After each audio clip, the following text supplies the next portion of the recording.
Chapter 1, The Tears That Water the World. Feel the freshness of the silvery dew on the newly sprouted rice paddies. Hear the silence that only the full moon can bring, dense, sacred, almost breathable. See, high on the terraces of Bano, a luminous figure hovering among the clouds, with steps so light that not even the wind perceives them. This is Bulan. In the oral traditions of the Ifugao people, guardians of the mountains of northern Luzon, Bulan is not a mere reflection of the sun, but a living presence, androgynous, serene, woven from soft light and creative tears. In some villages, he is described as a young man with eyes that shine like polished shells, in others, as a goddess whose cloak is made of night mist. But in all versions, he carries the same essence, the harmony that springs from stillness. In Ifugao cosmogony, the universe breathes in pairs, fire and water, thunder and song, work and rest, and Bulan is the guardian of the nocturnal balance, the one who allows the earth to breathe after the relentless heat of Apo in it, the sun god. Son of Lidum, messenger of the Kabunian, and brother of Ampai, the thunder god, Bulan was born not to rule, but to mediate. While Ampai unleashes lightning with righteous fury, Bulan responds with a dance so gentle that even the clouds pause to watch. His power lies not in domination, but in transformation. His feet glide over the earth as if it were water, and his tears, shed not out of sorrow, but out of empathy, fall like silvery dew, strengthening the rice and nourishing not only the body but the spirit of those who consume it. But Bulan also fears. In the legends intertwined with the Bicol people of the southern Philippines, the cosmic serpent Bakunawa rises from the sea to devour it during lunar eclipses, which is why, in the ancient villages, everyone unites in clamor, Bakunawa, release Bulan. For if the moon disappears, the world loses its rhythm. Now, in the mountains of Ifugao, a silent drought threatens the terraced fields. The sun burns mercilessly, the seeds do not sprout, and the shamans perceive the painful truth: Bulan is hiding. Not out of fear of the serpent, but because humans have stopped looking up, and, by forgetting to contemplate the moon, they have also forgotten to care for the balance it protects. Chapter 2, The Dance That Silenced the Thunder. Smell the scorching earth beneath a cloudless sky, too dry to be natural. Hear the unnatural silence of the frogs in the fields, as if even the little water spirits had fled. See the wrinkled faces of the Ifugao elders gathered before the largest terrace, their eyes fixed on the horizon where the moon should shine, but it doesn't. Bulan is absent, not disappeared, just withdrawn. In recent cycles, humans have stopped singing, offering new rice, teaching children respect for the night. They have traded contemplation for screens that shine brighter than the stars and called the darkness dead time. But, in Ifugao cosmology, there is no dead time, only time misused.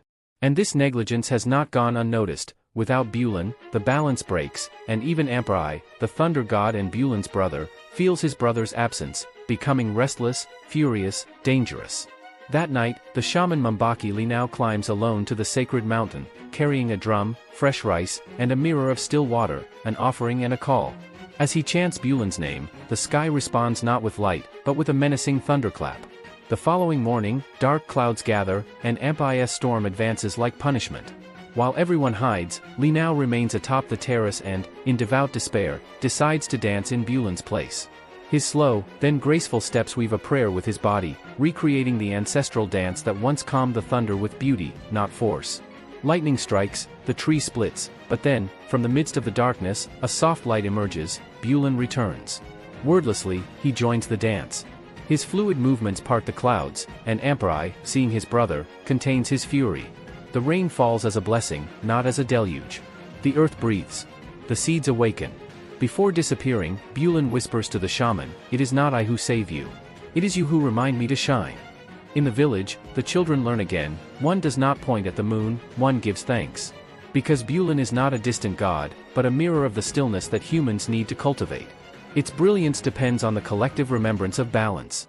But in the depths of the sea, far from the mountains, the Bakunawa serpent senses the return of that gentle light, and begins to rise. Calm has been restored, but the ancient danger has already awakened. Chapter 3, The Mirror of the Night. Smell the scent of wet rice under the first light after the storm, sweet, almost sacred. Hear the murmur of the village children learning, for the first time, the moon's song, Bulan, do not cry, but if you cry, let your tears fall on our fields. See the elders' eyes close in relief, but also in worry, because they know that calm is fragile. Mambaki Linau's dance worked, the storm receded, the rice breathes, and Bulan returned. But, in Ifugao traditions, no balance is permanent, it must be renewed with each moon. And Bulan, however sacred it may be, depends on human recognition to fully exist. Therefore, Linao teaches the village a new ritual, not only to offer rice, but to reflect the moon.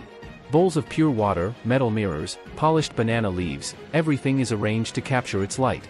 For, as the proverb says, he who sees Bulan reflected, sees his own balance. Bulan is more than a god, it's a cosmic mirror. Its androgyny, revered as a symbol of the union between complementary forces, reminds us that sun and moon, action and rest, strength and gentleness are not opposites, they dance. It is in this duality that its healing power resides. In Baki rituals, shamans use mirrored water to return Bulan's light to disharmonious souls. Your spirit has forgotten to rest, they say. It needs to remember that even the mountain sleeps. This care for inner balance is as vital as rain is to rice, and, for the first time in a long time, the village understands this with their bodies, not just with words. But while harmony returns to the mountains, in the depths of the Pacific, Bakunawa, the ancestral lunar serpent, feels Bulan's brilliance reborn and, with it, its ancient hunger. In Baikal legends, it is not purely malevolent, but a primordial spirit that sees the moon as cosmic food. It has already devoured 6 moons, only Bulan remains. And in the highlands of Ifugo, there is no Halia, the masked goddess who protects it, only humans, and their memory. On the night of the next partial eclipse, each house lights a white candle, each child gently taps on metal bowls, not out of fear, but out of presence, for sound is the thread that connects the human to the divine. Bulan smiles as he hears this collective offering, but his eyes still seek the horizon. Because he knows, the next test will not come from the sea, nor from the sky, it will come from the silent oblivion that already haunts hearts. Chapter 4, The Eclipse That Didn't Come. Feel the dense air of that night, neither hot nor cold, but suspended, as if time were holding its breath. Listen to the silence between the clinking of bowls, not of fear, but of mindfulness. See thousands of small flames flickering on the thresholds of houses, on the edges of terraces, in the fists of sleepless children, all turned towards the sky where the moon should darken. But it doesn't. In the ancient villages of the Philippines, lunar eclipses were feared as the moment when Bakunawa, the cosmic serpent, would devour Bulan forever. Pots were banged, cries echoed, bonfires lit, all to ward off the threat. But tonight, in the heart of the Ifugo Mountains, none of that is necessary. Bulan is not alone. Since the village resumed its songs, offerings, and rituals of reflection, the bond between the human and the divine has been restored. This bond, called Kaingal, active, not passive, harmony, transformed the moon into an almost painful light, laden with all the voices that called it back. Bakunawa feels this glow, and hesitates. For the first time, the serpent sees not prey, but a mirror. And in this reflection, it sees its own abandonment. It is no longer the respected ancestral force, but a monster from children's stories. Bulan, sensitive to its forgotten pain, does something unprecedented. It sends a dream, not to the shamans, but to the children. In their dreams, they see Bakunawa sad, curled up on itself, with eyes as old as the sea. And Bulan, instead of fleeing, sheds a tear. The next morning, the girl Maymay runs to Mambaki Linao and utters a revelation. Bakunawa doesn't want to eat the moon, she wants to be remembered. The shaman then remembers an almost lost verse, even the shadow thirsts for a name. That night, the village reverses the ritual. Instead of driving away the serpent, it honors it. They offer leaves rolled up like spirals, sea salt, and a buried drum, a symbol of the heart beating in the depths, and chant his name with reverence. Bakunawa, touched, closes his eyes, and goes back to sleep. The eclipse does not come.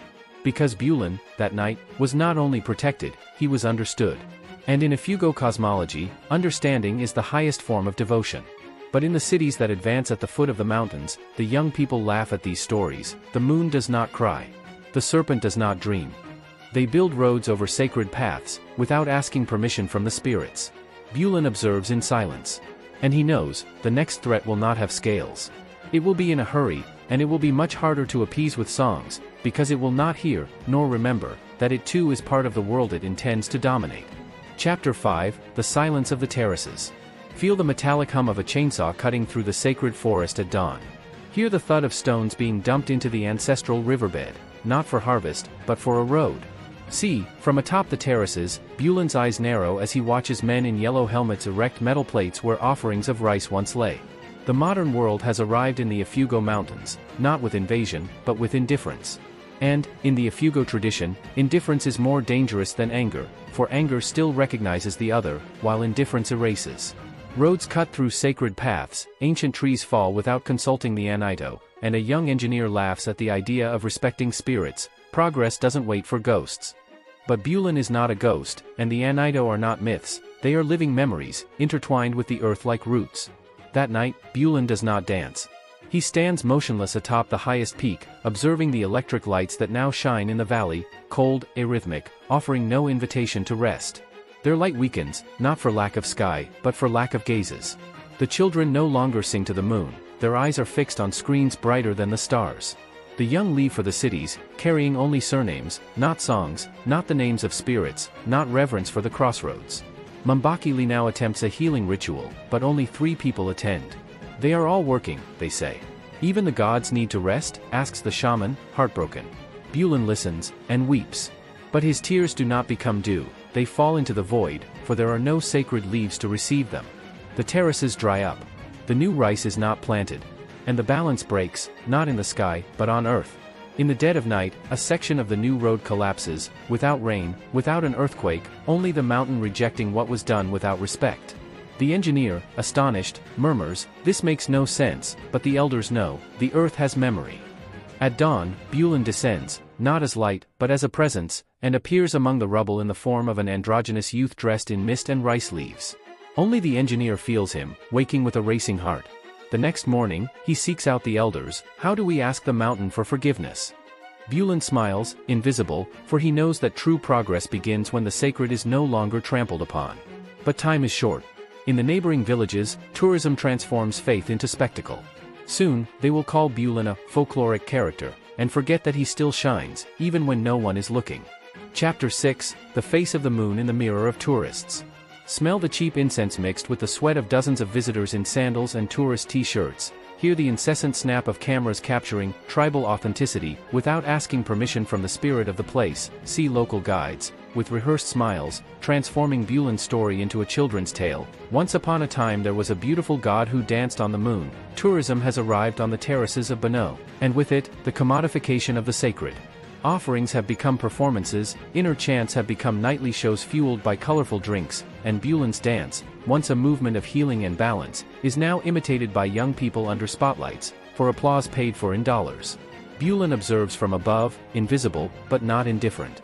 He is not offended, he suffers.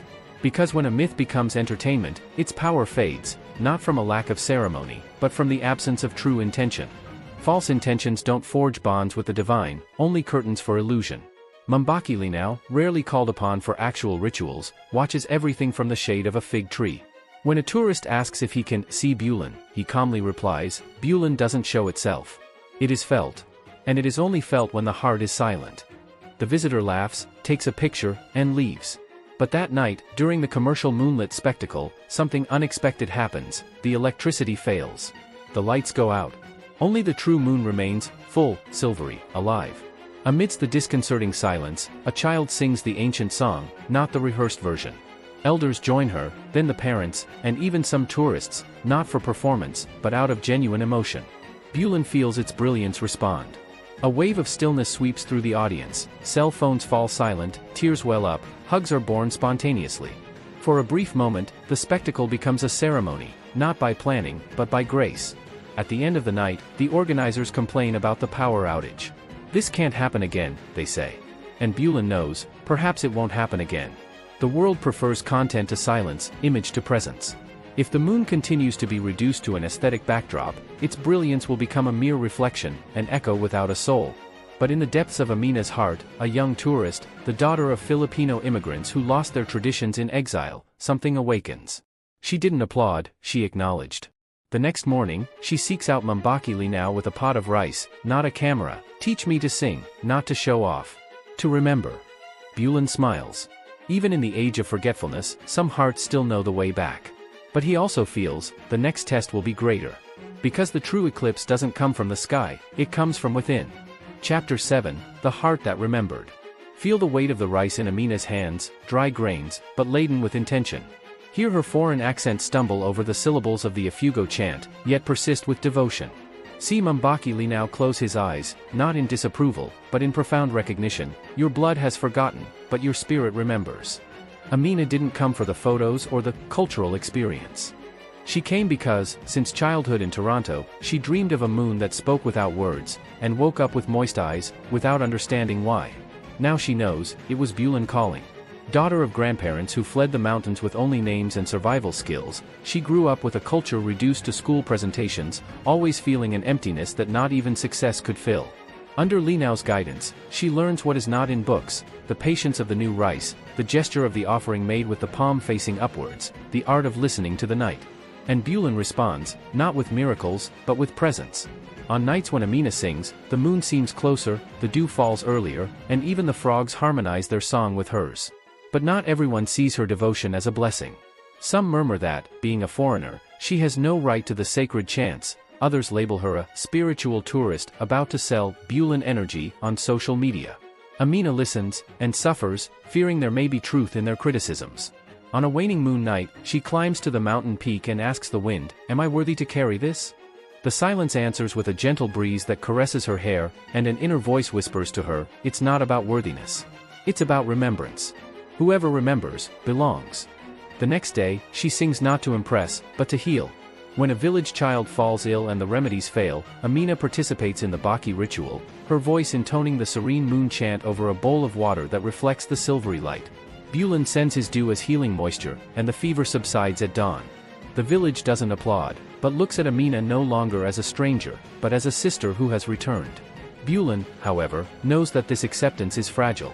Meanwhile, videos of Amina are already circulating online, some respectful, others reducing her devotion to hashtags like #LanaGoddessVibes. He fears, if the myth is domesticated too much, it will lose its living force. Therefore, he sends a dream not to Amina, but to the engineer who built the road. In it, he sees Bulan not as aesthetic beauty, but as essential truth, a being who doesn't ask for temples, but for respect for the rhythm of life. Upon waking, the engineer conceives a radical idea: to redesign the road around the sacred terraces, not over them. But to do so, he will have to defy his boss, his salary, his own notion of progress. Bulan watches in silence, because he knows that the next dance will not be in the clouds or on the terraces, it will be in hearts divided between two worlds, where true balance can still be born. Chapter 8, The Road That Curves to Heaven. Smell the fresh ink on engineering papers, now marked by hand-drawn scribbles that transform straight lines into smooth curves.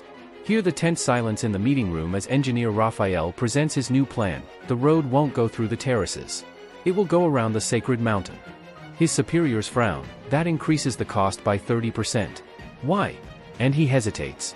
He can't talk about the dream with Bulan, but he also can't deny the truth he feels in his gut, because the mountain isn't just earth.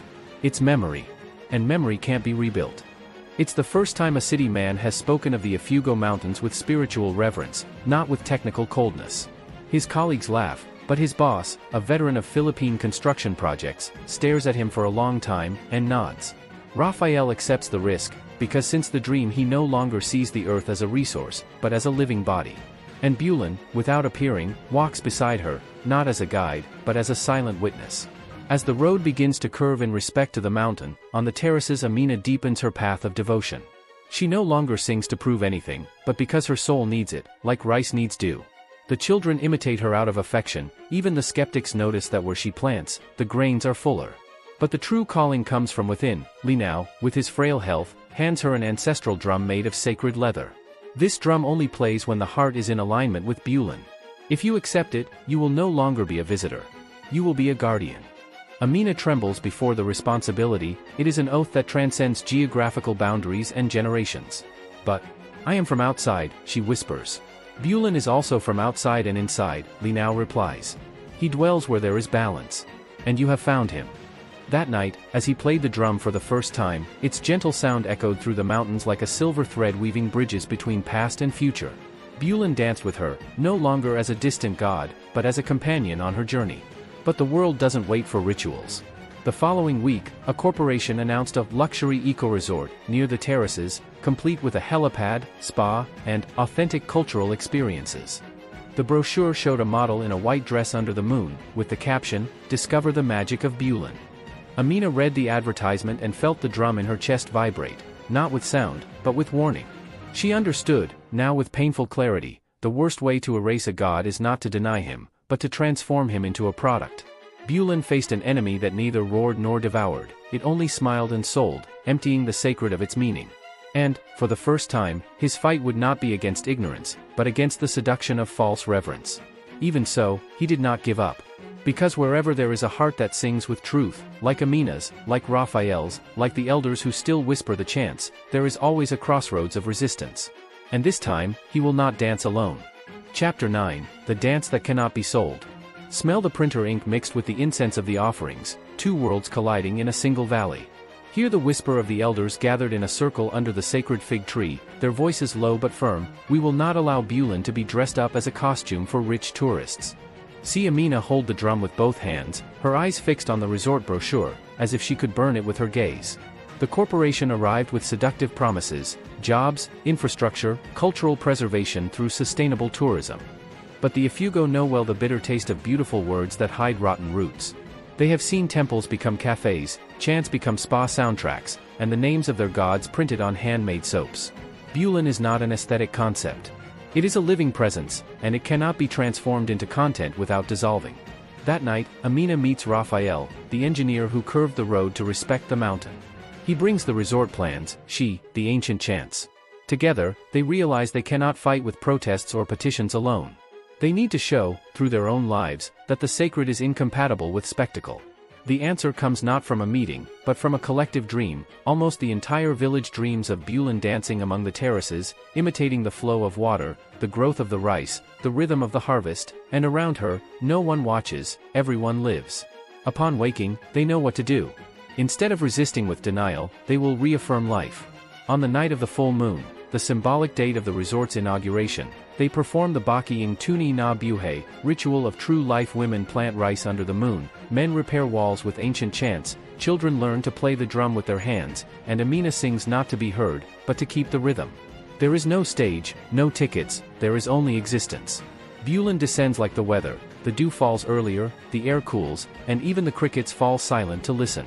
Representatives from the resort arrive with cameras, expecting authentic folklore, but find something that cannot be filmed, a community living the myth as if it were breathing. A photographer insists on capturing Amina in close-up. She turns her face away. I'm not an actress. I'm a guardian. An elder adds serenely, if you want to record Bulan, turn off the camera. And look with the eyes of your soul. Because it only appears where there is silence, not where there is a click. Some leave irritated. Others stay, like a Filipino journalist raised in Los Angeles, who sits in the mud and cries without understanding why. No photos are posted that night, but something more powerful spreads: testimony. When the resort offers Amina a role as a cultural ambassador, with a global voice, she looks at the drum, at the stars, at Bulan, and replies, "My voice already has an owner. And he is not for sale." That dawn, Bulan cries. Their tears don't fall on dry earth, but on the hands of those who still plant with respect. And the world, slowly, begins to understand, some things only exist as long as they remain undisclosed. Chapter 10, The Light That Never Fades. Feel the dew of the last full moon of the year, denser, more silvery, as if Bulan had poured his whole heart onto the terraces. Listen to the silence that is not empty, but full, of seeds germinating, of drums beating without an audience, of voices singing even without a microphone. See, at dawn, Amina standing on the edge of the mountain, the drum at rest, her eyes closed, not praying, but listening. The resort retreated, not by force or scandal, but because no one bought the illusion anymore. When the journalists returned to the cities, they didn't speak of exotic mystery, but of dignity, of a village that refused to be a museum to remain a home. Little by little, the tourists changed. Those who come now don't bring cameras like weapons, but open hands. They ask before entering, they offer real work, not just experiences. Bulan shines differently, not as a distant god, but as a shared rhythm, present in everyday gestures, in the mother teaching her daughter not to point at the moon, in the young man planting rice even though he earns more in the city, in the engineer Raphael, who now consults the elders before each project. The Ifugo cosmology was never about vertical worship, humans below, gods above. It was always about a horizontal web: spirits, humans, earth, water, rice, thunder, moon, all weaving the same fabric of existence. Bulan is the silver thread that unites the visible to the invisible, work to rest, the past to the future. It doesn't need temples. It needs attention. And now, even in the midst of the modern world, it returns, not en masse, but in quality. In the cities, young Filipinos are rediscovering the chants. In universities, students are writing theses not about primitive myths, but about living worldviews. And in Toronto, Los Angeles, Manila, someone lights a white candle in the window on a full moon night and whispers, "Bulan, illuminate my path." He listens, because he has never stopped listening. His role is not to govern, nor to judge, nor to save. It is to remember. To remember that the world needs pause as much as action, that beauty can stop fury, that dance is sometimes the bravest form of resistance, that even the serpent thirsts for a name, that progress that tramples on the sacred is not progress, it is oblivion in another guise. And as long as there is a heart that stops to look at the moon with reverence, Bulan will continue to dance, not to be seen, but to maintain balance. This story comes from the mythology of the Ifugao, an ancestral people of the Luzon Mountains in the Philippines, whose chants, rituals, and agricultural wisdom have been passed down orally for centuries, and whose rice terraces are called stairs to the gods. If it touched you, comment, what ancestral lesson do you take from it?